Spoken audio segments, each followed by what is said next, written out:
ఒకసారి ఇది చూడండి, ఈ లండన్లో వెంబ్లీ ఏరియాలో యాక్చువల్గా ఇది చిన్న ఏమంటారు, మన చిన్న డ్రైన్ కాలువ లాంటివి అంటారు చూసారా, అది ఎంత నీట్గా ఉందో చూడండి. యాక్చువల్గా మన దగ్గర కూడా ఇలాంటి డ్రైన్స్ చాలా ఉంటాయి, మన ఇళ్ళ వెనకాల చూస్తుంటారు. ఒకసారి చూస్తే ఒక్క చెత్త అనేది లేదు ఇక్కడ. ఏంటంటే ఒక వాటర్ బాటిల్ కానీ ఒక ప్లాస్టిక్కి సంబంధించిన ఏ చెత్త లేదు. నీట్గా ఎలా మెయింటైన్ చేస్తున్నారు చూడండి వీళ్ళు. ఎవరు వేయరు అనమాట. అంటే ఏంటంటే అదొక చెత్త వేయడం అనేది చూడండి, ఒక్కటి కూడా కనపడదు మీకు ప్లాస్టిక్ది. ఎక్కడ చూసినా కనిపించదు, ఏ రకంగా చూసినా. సో వాళ్ళు అంత నీట్గా మెయింటైన్ చేస్తారనమాట ఈ ఏరియాని.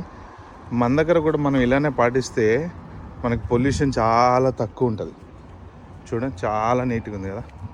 మనం అసలు పొల్యూషన్ లేకుండా ఈజీగా మెయింటైన్ చేయొచ్చు. మనకే సెల్ఫ్ రెస్పాన్సిబిలిటీ అనేది ఉండాలి. ఒక్కసారి దీన్ని చూసి ఎవరైనా సరే దయచేసి ప్లీజ్ మన దగ్గర ఉన్న కాలువల్లో కానీ వాటిలో కానీ వాటర్ బాటిల్స్, ప్లాస్టిక్ గ్లాసులు వేయకండి. వేరే దేశాలు నీట్గా ఉన్నాయని చెప్పడం కాదు, మన దేశాన్ని కూడా కాపాడుకోవాలి. Thank you friends.